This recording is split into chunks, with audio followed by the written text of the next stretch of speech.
Hello guys, எல்லாருக்கும் வணக்கம். நான் உங்க ஹரிகரன் ஃப்ரம் மணிமேஸ்வர் புடிச்சேன். இன்னைக்கு நம்ம பார்க்க இருக்கிறது தி ஸ்டெயின்ஸ் கேட் சீசன் 1 எபிசோட் 2. இந்த எபிசோட பார்க்கறதுக்கு முன்னாடி ப்ரீவியஸ் எபிசோட் பார்த்துருவாங்க, அப்பதான் இதோட கன்டினியூட்டி புரியும். இல்லைன்னா உங்களுக்கு சுத்தமா புரியாது. நம்ம சேனலை சப்ஸ்கிரைப் பண்ணாதவங்க சப்ஸ்கிரைப் பண்ணிக்கோங்க. உங்க வேல்யூபிள் கமெண்ட்ஸை கமெண்ட் செக்ஷன்ல தட்டி விடுங்க. வாங்க வீடியோக்குள்ள போலாம். இந்த எபிசோட ஸ்டார்டிங்ஸ்ல என்னன்னு பாத்தீங்கன்னா, நம்ம பையன் ஆக்குபே வந்து அந்த இறந்து போனோட பொண்ணு உயிரோட பாக்குறான். பார்த்தோன்னு ஒண்ணுமே புரியல. எப்படி இவன் இறந்து போயிட்டா இப்ப எப்படி உயிரோட இருக்காங்க அப்படின்னு மாதிரி சொல்லி அவன் முடிய தொட்டு பாக்குறான். ஆமா, இதே ரெட் கலர் முடிதான், இந்த கண்ணை கூட ஃபேஸ் கூட ஒரே மாதிரி தானே இருக்கு அப்படின்னு மாதிரி சொல்லி பண்றப்போ அவன் வந்து கொஞ்சம் ஒரு மாதிரி அன்கம்ஃபர்டபுளா ஃபீல் ஆகிறா. திடீர்னு ஒரு பையன் வந்து எல்லாம் தொட்டு பார்த்தா ஒரு மாதிரி ஃபீல் ஆகல. அந்த மாதிரி ஃபீல் ஆயிட்டு ஒரு மாதிரி சீக்வன்ஸ் ஆயிட்டு இருக்கு. நம்ம பையன் சும்மா இருப்பானா, உடனே வந்து ஆக்சுவலா அடிப்பட்ட இடத்தெல்லாம் பாக்கணுன்றதுக்காக அவன் ஜாக்கெட்டை ரிமூவ் பண்ணி பாக்குறான். இவன் உடனே ஏன்டா நீ பொம்பளை பொறுக்கி தனமா பண்ணிட்டு இருக்க, உனக்கு முதல்ல கம்ப்ளைண்ட் பண்ண போறான்டா அப்படின்னு மாதிரி சொல்லிட்டு இருக்கான். உடனே காண்ட்ல ஆல்ரெடி நம்மளோட பையன் இருந்தால ஹேக்கர், அவனு சொல்ற ஆமா முதல்ல கம்ப்ளைண்ட் பண்ணுங்க, இவனை என்ன கூட ரொம்ப டார்ச்சர் பண்ணுவான் அப்படின்னு மாதிரி சொல்லிட்டு அவன் வந்து வெறுப்புல வந்து போயிட்டு இருப்பா. அப்பா இவனை கண்ட மணிக்கு திட்டிட்டு போயிட்டு இருப்பா, இவனை வந்து பொம்பளை பொறுக்கி அப்படி இப்படின்னு சொல்லிட்டு. இதெல்லாம் கேட்டா வந்து சம்மா காண்டாயிட்டே, என்ன பொம்பளை பொறுக்கலாம் சொல்லாத, எனக்குன்னு ஒரு பேரு இருக்கு, என் பேரு ஆக்குபே அப்படின்ற மாதிரி சொல்றான். ஆமா, பொம்பளை பொறுக்கி ஆக்குபே அப்படின்னு மாதிரி சொல்லிட்டு நம்ம பொண்ணு அங்க இருந்து போயிடுறா.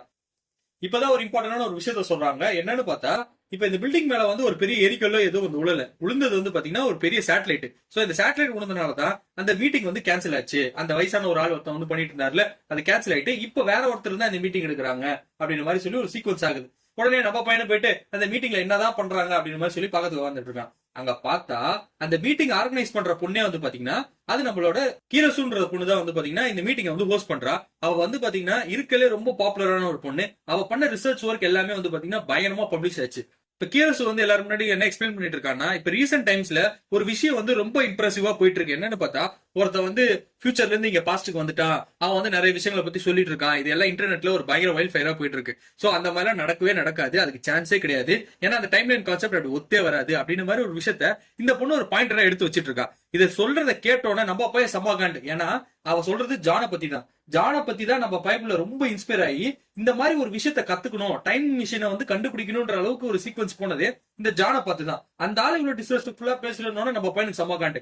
நீ சொல்றல்ல ஜான் வந்து பண்ணது தப்பு, அவன் வந்து சும்மா போய் சொல்றான், அவன் வந்து சும்மா கதை கட்டி விட்டு இருக்கான்னு சொல்றல, இப்ப நீ அதுக்கு ப்ரூவ் பண்ணு, நீ ப்ரூவ் பண்ணா நான் ஒத்துக்கிறேன், நீ பெரிய ஆளுண்டு அப்படின்னு மாதிரி சொல்லவும், சரி ஓகே நீங்க கேட்டீங்களா ப்ரூவ் பண்றதுக்கு, நீங்க என்கிட்ட ஒரு கொஸ்டினா கேளுங்க, நான் அது எல்லாத்துக்கும் ஆன்சர் பண்றேன், யார் ஜெயிக்கிறான்னு பாக்கலாம் அப்படின்னு மாதிரி சொல்லி ரெண்டு பேருக்கும் ஒன்னான வருது சீக்வன்ஸ். நம்ம பைபிள்ல ஆல்ரெடி நம்ம தான் பெரிய சயின்டிஸ்ட் ஆச்சு, டைம் மிஷின்லாம் அப்படியே கையில தூசி மாதிரி டக்கு டக்குன்னு எல்லா பாயிண்ட்டும் வந்து நிக்கிறோம். அதனால இந்த ஜெயிக்க போது நம்ம பையன் தான் நான் நினைச்சிட்டு இருந்தேன். ஆனா அதுதான் இல்ல. அவன் வந்து என்னென்ன பாயிண்ட் எடுத்து வச்சாலும் அந்த பொண்ணு வந்து கவுண்டருக்கு 10 பாயிண்ட் எடுத்து வைக்கிறா. இவனுக்கு பேசவே முடியல, எல்லா பாயிண்ட்டுக்கும் ஓவர் குடுத்துக்கிட்டே இருக்கிறா. என்னடா அது அப்படின்னு சொல்லிட்டு நம்ம பைபிள்ல பயங்கர அப்செட் ஆகி அங்கிருந்தே கிளம்பி வந்துட்டான். அவனுக்கு என்ன பண்றதுனே தெரியல. ஒரு பொண்ணுகிட்டயாடா இவ்வளவு அசிங்கப்பட்டோம், எனக்கு கொஞ்சம் டைம் இருந்துச்சுன்னா கண்டிப்பா வந்து அவளுக்கு நான் இன்னும் நல்ல கொஸ்டின் கேட்டிருப்பேன் அப்படின்னு மாதிரி சொல்லிட்டு இருக்கான். உடனே நம்ம பையன் ஹேக்கர் சொல்றான், டே இன்னும் கொஞ்ச நேரம் இருந்தா அவ செருப்பாலே ஒன்னு அடிச்சிருப்பா, மூடிட்டு வாடா என் கூட அப்படின்னு மாதிரி சொல்றான். உனக்கு பொறாமடா, இன்னும் கொஞ்ச நாள் பாரு, நான் வந்து அவளுக்கு யாருன்றதை காட்டுறேன், இந்த டைம் மிஷினை கண்டுபிடிக்கக்கூடிய பாஸ் அப்படின்னு மாதிரி சொல்லி பயங்கர பெருமையா பேசிட்டு இருக்கிறான்.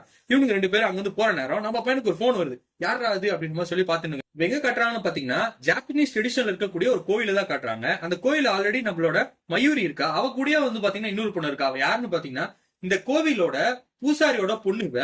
சோ அவ வந்து ஷார்ட் பிராக்டிஸ் பண்ணிட்டு இருக்கா. நம்ம போய் இந்த பொண்ணு கிட்ட கேட்கறான், மயூரி கிட்ட, எதுக்கு எனக்கு கால் பண்ணி கூப்பிட்ட, என்ன அவசரம் உனக்கு, எனக்கு எவ்வளவு வேலை இருக்கு தெரியுமா அப்படின்னு மாதிரி சொல்லிட்டு இருக்கான். இது இல்லடா, இந்த கோவில்ல நிறைய கான் கொடுத்துருக்காங்க, இந்த கான் எடுத்துட்டு போது எனக்கு சப்போர்ட் வேணும், அதுக்கு தான் நான் உனக்கு கூப்பிட்டேன் அப்படின்னு சொல்றப்போ, கோயில கான்ல கொடுத்துருக்காங்களா, ரொம்ப நல்ல விஷயமா, உங்க அப்பாக்கு தேங்க் பண்ணுன்னு சொல்லு அப்படின்னு சொல்றப்போ, கண்டிப்பா சொல்றேன், உனக்கு ரிசர்ச் ஹெல்ப் பண்ணா எனக்கு ரொம்ப சந்தோஷம் தானே அப்படின்னு மாதிரி சொல்றேன். உனக்கு ஒரு விஷயத்த நான் சொல்ல விரும்புறேன். என்னன்னு பார்த்தா, உங்களாலதான் வந்து எங்க ரிசர்ச்சுக்கு வந்து பயங்கரமான சப்போர்ட் ஆகுது. ஒரு நாள் பாரு எங்க ரிசர்ச் 100% சக்சஸ் ஆகும், அதுக்கு நீயும் ஒரு காரணம் அப்படின்னு மாதிரி சொல்றப்போ இந்த பொண்ணு அப்படியே ஒரு மாதிரி பிளஷ் ஆறா. ஆக்சுவலா பார்த்தா இவளுக்கு நம்ம பையனை ஒரு சைடா பிடிக்கும், அவங்க கிட்ட எப்படி சொல்லணும்னு தெரியாம அவ தங்கிட்டே இருப்பா. உடனே நம்ம பையன் என்ன சொல்றானே, என் கையில ஏதோ பேய் புந்துச்சுன்னு நினைக்கிறேன், என் கையெல்லாம் எப்படி ஆடுது, எனக்கு என்ன பண்றதுன்னு தெரியல அப்படின்ற மாதிரி சொல்லிட்டு இருக்கான். உடனே அந்த பொண்ணு நான் ஹெல்ப் பண்றேன் இரு அப்படின்னு மாதிரி சொல்லிட்டு ஏதோ ஒரு மந்திர குச்சி எடுத்து போயிட்டு இருக்கு. அந்த டைம்ல நம்ம மயூரி கலாய்க்கிறா, அது எப்படி அவனுக்கு எப்ப பாரு இங்க வந்தாதான் அவன் கையில பேய் பிடிக்குது, என்னடா கதை விட்டு இருக்க அப்படின்னு மாதிரி சொல்லிட்டு இருக்கா. உடனே ஆக்சுவலா நம்ம பையன் வந்து ஒரு ஆக்டிங் தான் பண்றான். எதுக்காகனா இந்த பொண்ணு வந்து அவனுக்கு ரொம்ப பிடிச்சி போச்சு. ஆக்சுவலா இவளோட அப்பியரன்ஸும் சரி, இவ பண்ணக்கூடிய ஆக்டிவிட்டிஸும் சரி, இவன் மேல இவனுக்கு ஒரு ஒன் சைடடா லவ் இருக்கு. இருந்தாலும் நமக்கு ரிசர்ச் இருக்கு, நம்ம வந்து ஒரு டைம் மிஷின் கண்டுபிடிக்கணும், இதெல்லாம் ஆகி நமக்கு டிஸ்ட்ராக்ட் ஆகக்கூடாதுன்றதுக்காக ஓரளவுக்கு தள்ளியே இருக்கான். இருந்தாலும் அவ கூட கொஞ்சம் க்ளோஸ் ஆகிறதுக்காக இந்த மாதிரி பேய் பிடிச்சிச்சு அப்படிலாம் சொன்னா அவ வந்து நம்ம கூட க்ளோஸ் ஆவா. அதுக்காக தான் இது எல்லாத்தையுமே பண்ணிட்டு இருக்கான் நம்ம பைபிள்ல. ஆனா ஆக்சுவலா பேய் பிடிச்சின்னு சொல்ல எல்லாரும் போட்டு அடிதான் செய்வாங்க. அந்த காமன் சென்ஸ் கூட நம்ம பையனுக்கு இல்ல. பட் இருந்தாலும் அவன் ஒரு சீக்வன்ஸை பண்ணி பேயை ஓட்டிடுறான் நம்ம பொண்ணு. ஓட்டிட்டு இவங்க 2 பேரும் அங்கிருந்து கிளம்பி வராங்க. இவங்க 2 பேரும் அங்க கிளம்பி போயிட்டு இருக்கும்போது என்ன ஆகுதுன்னு பாத்தீங்கன்னா, டைரக்டா என்னோட ஆபீஸுக்கு வரான். அந்த ஆபீஸுக்கு வர நேரம் ஆல்ரெடி ஓனர் என்ன பண்றாருன்னா போர்டை வந்து க்ளோஸ்டுன்னு சொல்லி போறாரு. என்ன ஓனரே க்ளோஸ்ன்னு சொல்லி போட்டு எங்க போறீங்க அப்படின்னு மாதிரி சொல்லுவோம். டேய் உனக்குலாம் தேவையில்லாத வேலை, உனக்கு ஏதாவது வேலை வெட்டி இருந்தா போய் பாடுறா அப்படின்னு மாதிரி சொல்றாங்க. இதான் புதுசா சைக்கிள் இருக்கு, யாரும் ரெக்ரூட்டா பண்றீங்க அப்படின்னு மாதிரி சொல்றப்போ, ஆமா நான் இப்ப டெம்பரரியா ஒரு ஆள் ரெக்ரூட் பண்ணலான்னு இருக்கேன் அப்படின்னு மாதிரி சொல்லிட்டு இருக்கேன். சடனா ஒரு பொண்ணு அப்படியே உள்ள வரா. ஹாய் கைஸ், ஹலோ எவ்ரிவன் அப்படின்ற மாதிரி சொல்றா. ஏய் யார்மா நீ, எதுக்குமா நீங்க வந்திருக்க அப்படின்னு மாதிரி சொல்லவும், இல்ல நான் வேலை தேடி வந்திருக்கேன் அப்படின்ற மாதிரி ஒரு விஷயத்த சொல்றா. உன் பேர் என்ன? என் பேர் ஆமனே. உன் வயசு என்ன? 18. எதுக்காக வேலை தேர்ற? பாக்கெட் மணி வேணும், அதுக்காக தான் வேலை தேர்றேன். சரி ஓகே, யூ ஆர் அப்பாயிண்டட் அப்படின்ற மாதிரி சொல்றான். யோ சின்ன பொண்ணு ஏன் வேலைக்கு வைக்கிற? இது என்ன பாய் ஃப்ரெண்ட் அங்க இங்கன்னு சுத்திட்டு இருக்கோம், இதெல்லாம் ஒழுங்கா வேலை கூட பாக்காது, வேற ஏதாவது நல்ல எக்ஸ்பீரியன்ஸான ஆளா பார்த்து போடு அப்படின்னு மாதிரி சொல்லவும், என்ன பார்த்து சின்ன பொண்ணு மாதிரி இருக்கா, எனக்கு எவ்வளவு வேலை செய்ய தெரியுமா உனக்கு அப்படின்னு மாதிரி சொல்லி அவங்க கூட சண்டைக்கு போயிட்டு இருக்கா. பாருமா நீ தேவையில்லாம அவங்க சண்டை போடாத, அவனே ஒரு பைத்தியக்காரன் மேல உட்காந்துட்டு இருக்கான், நம்ம பில்டிங் மேலதான் இருக்கான் அப்படின்னு சொல்றப்போ, ஆமா நான் பைத்தியக்காரன், எனக்கு வீடு கொடுத்துட்டு நீ ஒரு பைத்தியக்காரன்டா அப்படின்ற மாதிரி அவனை கலாச்சிட்டு இருக்கான். இதுக்கு மேல ஒரு வார்த்தை பேசினேன், வாடகை 2 மடங்கு இன்க்ரீஸ் பண்றேன். சரி ஓகே மொட்டை, நான் எதுவும் பேச மாட்டேன் அப்படின்ற மாதிரி சொல்லிட்டு அவன் அங்கிருந்து போத ட்ரை பண்றான். இந்த பொண்ணு என்னன்னா ஒரு சின்ன இம்ப்ரெஸ் ஆகி அவனோட பேக் எல்லாத்தையும் என்ன இருக்குன்னு சொல்லி பாக்குறான். அதுல பாக்குறப்போ என்ன கிரீன் கலரா எல்லோ கலரா இருக்கு, இது என்ன புதுசா இருக்கக்கூடிய ஒரு ஃப்ரூட்டா, என்ன பழம் இது அப்படின்னு மாதிரி சொல்லி எடுக்க போறான். ஏய் இது என்ன உனக்கு தெரியாதா அப்படின்னு சொல்ற. ஆமா எனக்கு தெரியாது, எனக்கு ஒன்று கொடுங்க அப்படின்னு சொல்றா. அதெல்லாம் கொடுக்க முடியாது, உனக்கு ஒரு விஷயத்த நான் கிளியரா சொல்லிக்கிறேன். நான் வந்து பாத்தீங்கன்னா வேர்ல்ட்லயே பெரிய சயின்டிஸ்ட், என்னை சுத்தி இருக்கவங்க எல்லாருக்குமே பயங்கரமான ஆபத்து வரும், அதனால என்கிட்ட யாரும் நெருங்கக்கூடாது. இன்கேஸ் நீ நெருங்கின அடுத்த 1 ஹவர்ல நீ இறந்து போடுவ, அதை புரிஞ்சுக்கோ அப்படின்னு மாதிரி சொல்லி பில்டப் குத்துட்டு நம்ம பைபிள்ல போறான். இவன் யோசிக்கிறா அவ்வளவு பெரிய சயின்டிஸ்ட் அப்படின்னு மாதிரி சொல்லி அவ யோசிச்சுட்டு இருக்கா. அப்ப நம்ம பைபிள்ல பாத்தீங்கன்னா ஒரு ரொம்ப நல்ல மனசுக்காரன்ல, அது ஒரு கான் எடுத்து அவளுக்கு தூக்கி போடுறான் அவ சாப்பிடறதுக்கு. அதை கொடுத்துட்டு நம்ம பைபிள்ல என்ன பண்றான்னா ரிசர்ச் ஒர்க்க மறுபடியும் ஸ்டார்ட் பண்றான். அவனை பொறுத்த வரைக்கும் என்னன்னா ஆல்ரெடி ஒரு டைம்லைன்ல சீக்வன்ஸ் நடந்துச்சு, அதுக்கு ஓவர் ரைட் பண்ற மாதிரி திருப்பி இன்னொரு சீக்வன்ஸ் நடந்துட்டு இருக்கு. இது என்னடா இது தலைவலியா இருக்கே அப்படின்ற மாதிரி சொல்லி இது கிளாரிட்டி வாங்குறதுக்காக ஒரு விஷயத்த பண்றான். அப்படி பாக்குறப்பதான் தெரியுது இவங்க ஆல்ரெடி பிக்ஸ் பண்ண மீட்டிங் வந்து கேன்சல் ஆயிருக்கு. எதனாலன்னா அது ஒரு பெரிய சேட்டலைட் வந்து டபாலும் ஊந்துச்சு பில்டிங் மேல, அதனால அந்த மீட்டிங்கை கேன்சல் பண்ணிட்டாங்க.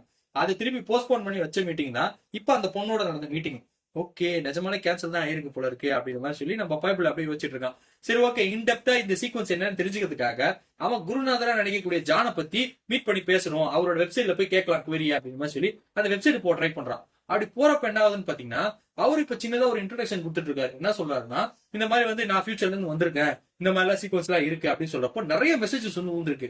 அவரை பத்தி ரொம்ப இன்ஸ்பயர் பண்ணி நிறைய பேர் பேசிட்டு இருக்காங்க. திடீர்னு இந்த ஆளுக்கு இவ்வளவு மவுஸ் ஆயிடுச்சு அப்படின்னு மாதிரி சொல்லி யோசிச்சுட்டு இருக்கான். அப்படியே ஒருத்தங்களும் மெசேஜ் என்ன கேள்வி கேட்டுட்டு இருக்காங்களோ அதுக்கு எல்லாத்துக்கும் ஆன்சரும் சொல்லிட்டு இருக்கான். பாத்தீங்கன்னா நம்ம ஜான் வந்து ஒரு விஷயத்தை எல்லாருக்கிட்டும் எக்ஸ்பிளைன் பண்ணிட்டு இருக்காரு. என்னன்னா டைம் மிஷின் எப்படி ஒர்க் ஆகும், டைம் சீக்வன்ஸ் எப்படி ஒர்க் ஆகுன்ற விஷயத்த சொல்றாரு. என்னன்னா டைம் லைன்ன்றது ஒரே டைம் லைன் தான். நீங்க இப்ப இந்த டைம் லைன்ல போய் ஒரு சேஞ்சஸ் ஒண்ணு பண்றீங்க அப்படின்னா அது பிரான்ச்லாம் ஆகாது, அது இன்னொரு டைம் லைனா கிரியேட் தான் ஆகுமே தவிர அது இதையும் பாதிக்காது.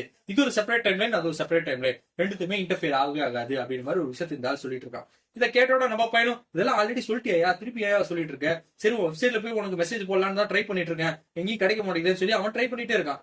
ட்ரை பண்ணிட்டே இருக்கும்போது பாத்தீங்கன்னா இவனோட மொத்த மெசேஜ், அதாவது இந்த ஆளோட மொத்த மெசேஜ் கிட்டத்தட்ட வந்து பாத்தீங்கன்னா ஒரு 56 சீக்வன்ஸ் தான் இருக்கு.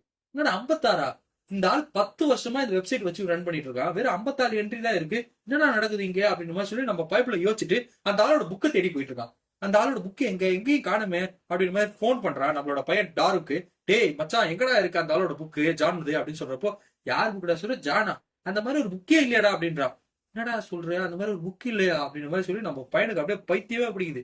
என்னடா நடக்குது இங்க அப்படின்னு மாதிரி சொல்லி யோசிச்சுட்டு இருக்கான். ஆக்சுவலா இவ்வளவு நாளா இன்ஸ்பயர் ஆனதே அந்த ஆளை பொறுத்துதான். அந்த ஆள் வந்து பாத்தீங்கன்னா 2000ல இந்த மாதிரி ஒரு விஷயத்த சொன்னா எல்லாருமே இன்ஸ்பயர் ஆகி நிறைய விஷயங்களை யோசிச்சாங்க. அப்படி இன்ஸ்பயர் ஆன ஒரு கேண்டிடேட்ல நம்ம பையன் ஒருத்தர், அவன் வந்து இந்த மாதிரி ஃபியூச்சர் கத்துக்கணும், ஃபியூச்சர் டைம் மிஷின் என்ன நிலைமையில இருக்க போது, அது எப்படி எக்ஸிக்யூட் பண்ணணும், இது எல்லாமே இன்ஸ்பயர் ஆகி பண்ணதே அவன் தான். அதாவது உங்களுக்கு 2000 பத்தி என்ன ஐடியா இருக்கு அப்படின்னு மாதிரி சொல்லி கேட்கிறப்போ, 2000 ஒரு நல்ல டைம் லைன் தான், பட் ஆனா எனக்கு அங்க போறதுக்கு இன்ட்ரெஸ்ட் இல்லை இப்போ அப்படின்னு மாதிரி விஷயத்த சொல்றான். அதாவது அந்த ஆள் இங்க வரவே இல்லை, ஆனா அவனோட டைம் லைன் சீக்வன்ஸ்ல அந்த ஆள் இங்க வந்தா, அதனாலதான் இன்ஸ்பயர் ஆகி இவ்வளவு விஷயத்த பண்ணா எல்லாமே நடந்திருக்கு. இவனுக்கு ஒரு இடத்துல பைத்தியம் பிடிச்சிச்சு. நம்ம பையனும் சரி ஓகே நம்ம வேற ஏதாவது யோசிப்போம் அப்படின்னு மாதிரி சொல்லிட்டு நம்மளோட டார்வை பக்கத்துக்கு அவன் அப்படியே கிளம்பி வரான். அப்படி வரப்போ அவன் போன்ல எல்லாத்தையும் ட்ரை பண்ணிட்டு இருக்கப்போ சடனா ஒருத்தவங்க அவன் போட்டோ எடுக்கிறான். யாரா அது என்ன போட்டோ எடுக்கிறான் அப்படின்னு மாதிரி சொல்லி பார்த்தா ஒரு பொண்ணு போட்டோ எடுத்து அப்படியே அங்கே ஓடுறான். அவன் உடனே போயிட்டு ஏய் எதுக்கு இப்ப என்ன போட்டோ எடுத்த அப்படின்னு மாதிரி சொல்றப்போ, இல்ல நான் வந்து யூஸ்வலா எல்லாருமே போட்டோ எடுப்பேன், அந்த மாதிரி தான் உங்களையும் எடுத்துட்டேன், சாரி கோச்சிக்காதீங்க அப்படின்னு மாதிரி சொல்றான். சரி எதா இருந்தாலும் பரவாயில்ல, முதல்ல போட்டோ டெலிட் பண்ணு அப்படின்னு சொல்றப்போ, அதெல்லாம் பண்ண முடியாது, அதுக்கு முன்னாடி எனக்கு ஒரு கேள்விக்கு ஆன்சர் பண்ணுங்க, இந்த மிஷினை பாத்திருக்கீங்களா அப்படின்னு சொல்றப்போ, இந்த மிஷினை பாக்குறப்போ ஏன்ஷியன் டெக்னாலஜி மாதிரி தான் இருக்கு, இது என் ஃப்ரெண்டு டாருக்கு தெரியும் அப்படின்னு சொல்றப்போ, அப்ப நான் டார்வை மீட் பண்ணணும் அப்படின்னு மாதிரி சொல்றான். டார்வெல்லாம் நீ மீட் பண்ண முடியாதுமா அப்படின்ற மாதிரி சொல்லவும், இந்த பேர் நீ டாரோவை மீட் பண்ண விட்டனா நான் இந்த போட்டோ டெலிட் பண்ணுவேன், இல்லைன்னா நான் இந்த போட்டோ நானே வச்சுப்பேன் அப்படிங்கிற மாதிரி மிரட்டுறா. சரி ஓகே உன டாரோ மீட் பண்ண விடுறேன், ஆனா அதுக்கு முன்னாடி என்னோட மெயில் ஐடி நீ எடுத்துக்கோ, எனக்கு ஏதாவது மெயில் பண்ணு அப்படின்னு சொல்லி மெயில் ஐடி கொடுத்துறான். உடனே நம்ம பையனை போயிட்டு டாரோவை மீட் பண்ண போறான். பார்ல தான் உட்காந்துட்டு இருக்கான். அவன் ஏன் அந்த பாருக்கு ரெகுலரா போறான்னா அங்க இருக்கக்கூடிய பார்டெண்டர் கேர்ள்ஸ் எல்லாம் வந்து பாத்தீங்கன்னா செம்ம ஹாட்டா சூப்பரா இருப்பாங்க. அவங்களே யாரோ ஒரு பொண்ணை கரெக்ட் பண்ணிக்கலாம் அப்படின்ற மாதிரி தான் நம்ம பையனோட எண்ணமாவும் இருக்கும். ஒரு பொண்ணு அவங்க கூட வந்து ரொம்ப நல்லாவும் பேசும். சரி அதனால அவன் அங்கதான் இருக்கான்னு சொல்லிட்டு நம்ம பையனை அவனை தேடி போயிட்டு இருக்கான். என்ன கேட்டீங்கன்னா அந்த நம்மளோட டாருவோட நம்ம பையனுக்கு தான் இங்க மவுஸ் ரொம்ப அதிகம். என்னன்னு சொன்னா உள்ள வந்தோடனே ஒரு பொண்ணு அப்படியே ஓடி வந்து இவனை அப்படியே வெல்கம் பண்றான். அவளோட பேர் வந்து பாத்தீங்கன்னா பாரிஸ். அவன் என்ன சொல்றான்னா, ஆக்குபே எப்படி இருக்க, நான் கேள்விப்பட்டேன் ஏதோ ஒரு பொண்ணு வந்து உன்னை ரேபிடா கொஸ்டின் கேட்டு உன்னை ரொம்ப டார்ச்சர் பண்ணலாமே, நீ வேணா சொல்லு, அவகிட்ட போய் நான் சண்டை போடுறேன் அப்படின்னு மாதிரி சொல்றா. நீனா எதுவும் சண்டை போட வேணா, அதெல்லாம் நானே பேசி முடிச்சிட்டேன் அப்படின்னு சொல்றேன். இல்ல எனக்கு கிக் பாக்ஸிங் எல்லாம் தெரியும், நான் போய் சண்டை போடுறேன் அப்படின்னு சொல்றேன். அதெல்லாம் ஒன்னும் தேவையில்லமா, நான் பாத்துக்கிறேன் அப்படின்னு மாதிரி சொல்லிட்டு நம்ம பைபிள போய் டாரு கிட்ட பேசுறான். டாரு நான் உங்ககிட்ட ஒரு முக்கியமான விஷயம் பேச தாண்டா வந்தேன் அப்படின்னு மாதிரி சொல்றப்போ, எது எந்த மூஞ்சி வச்சுட்டு என்கிட்ட வந்த, உன்னால எனக்கு எவ்வளவு பெரிய கெட்ட பேர் வந்து தெரியுமா, என் பர்சனல் விஷயத்துல நீ தலையிட்ட, அவ்வளவு சாரி கேளு, அப்பதான் நான் உன்கிட்ட பேசுவேன் அப்படின்னு சொல்றப்போ, சரிடா மச்சான் சாரிடா அப்படின்னு மாதிரி சொல்றப்போ, சரி என்ன விஷயம் சொல்லு அப்படின்னு அவன் அந்த ஏன்ஷியன் மிஷினை காட்டுறான். இந்த மிஷினை நீ பாத்திருக்கியா அப்படின்னு சொல்றப்போ, ஆமாடா இது ஒரு 30 வருஷத்துக்கு முன்னாடி இது இருந்துச்சு, இப்ப இது எல்லாத்தையும் ப்ரொடக்ஷன் ஸ்டாப் பண்ணிட்டாங்க, இப்ப யார்கிட்டயும் இருக்கான்னு கூட தெரியல, ஆனா இந்த மாடல் வந்து பாத்தீங்கன்னா ரொம்பவே நல்லா இருக்கும் அப்படின்ற மாதிரி விஷயத்த சொல்லுவோம்.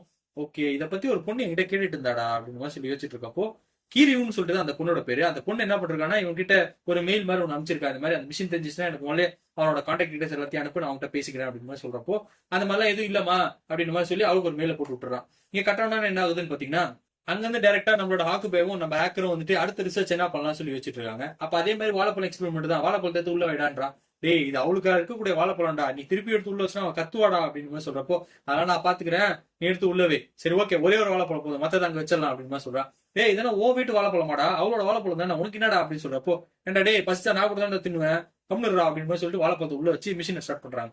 அப்ப இவங்களும் நடக்கக்கூடிய டிஸ்கஷன் என்னன்னு பாத்தீங்கன்னா, டே டாரு எனக்கு ஒரு பெரிய டவுட்ரா, இந்த கீரோசு பொண்ணு இருக்கால அவ எப்படி அவ்வளவு நாலேஜபிளா இருக்கா, நம்மள பேசவும் மாட்டா அப்படின்னு சொல்றப்ப, அது டேலண்டான பொண்ணு அதான் அப்படி இருக்கா, நீ கொஞ்சம் டேலண்டா இருந்தா அவளை நீ தோக்கடிச்சிருப்ப அப்படின்னு சொல்றப்ப, டேய் ரொம்ப பேசுறடா நீ அப்படின்னு மாதிரி சொல்றா. உடனே மிஷின் ஸ்டாப் ஆயிடுச்சு. சரி ஓகே முடிஞ்சிச்சு போல அப்படின்னு மாதிரி சொல்லி இவங்க திறந்து பாக்குறான். திறந்து பார்த்தா வாழைப்பழத்தை காணும். மச்சான் வாழைப்பழத்தை காணண்டா அப்படின்றான். வாழைப்பழத்தை காணமா, எப்படா காணா போவோம், மிஷின்ல இருந்து எப்படா காணா போவோம் அப்படின்றான். டேய் நீ எடுத்தியா வாழைப்பழத்தை அப்படின்னு, நான் ஏன்டா எடுக்க போறேன், அது அப்படியே மறைஞ்சு போச்சுடா அப்படின்றான். அது எப்படா மறைஞ்சு போவோம், நீ சொல்றபடி பார்த்தா இது என்ன டைம் மிஷினா, இதுல இருந்து அப்படியே எங்கிருந்தோ மறைஞ்சு போயிடுமா என்ன, என்னடா சொல்லிட்டு இருக்க, அந்த மாதிரி நடந்ததே இல்லையாடா அப்படின்னு மாதிரி சொல்லிட்டு இருக்கப்போ, டேய் நிஜமாலே இங்கிருந்து மறைஞ்சு போயிருக்குடா, இது ஏதோ வேற மாதிரி மிஷின் நினைக்கிறேன் அப்படின்னு சொல்றப்போ, இங்க பேர் கதெல்லாம் விடாத, அந்த வாழைப்பழம் கூட அங்கதான் இருக்கு அப்படின்ற சொல்றான். அந்த வாழைப்பழத்தை 2 பேரும் பாக்குறாங்க. அப்படி பாக்குறப்போ அந்த வாழைப்பழம் காம்பு பிச்சிருந்தானுங்களே, அந்த காம்புல இருந்து பாத்தீங்கன்னா அந்த கிரீன் கலர் லோஷனோட அப்படியே அந்த வாழைப்பழம் ஷேப்ல ஒண்ணு இருக்கு. டேய் என்னடா இங்க நடந்திருக்கு, இது வந்து வாழைப்பழம் பாஸ்டுக்கு போய் அங்க போய் நின்று இருக்கா, நம்ம இப்ப வச்சிருக்கிறது பாஸ்டுக்கு போகக்கூடிய ஒரு மிஷினா அப்படின்னு மாதிரி சொல்லி இவனுக்கு 2 பேரும் ஷாக் ஆறானுங்க. அந்த டைம்ல ஒரு பொண்ணு ஒருத்தி உள்ள வரா. அது யாருன்னு பாத்தீங்கன்னா கீரசு. வந்து என்ன சொல்றான்னா, பரவாயில்லையே நீங்க ஒரு பயங்கரமான ஒரு எக்ஸ்பெரிமெண்ட் பண்ணி ஒரு விஷயத்தை கண்டுபிடிச்சிருக்கீங்களே அப்படின்னு மாதிரி சொல்லவும், ஐயோ இந்த பொண்ணுங்கடா இங்க வந்தா இது எல்லாத்தையும் போட்டு குத்துருவாளே அப்படின்னு மாதிரி சொல்லி நம்ம பைப்புல பயந்து நிற்கிறான். இதோட இந்த எபிசோட் முடியுது.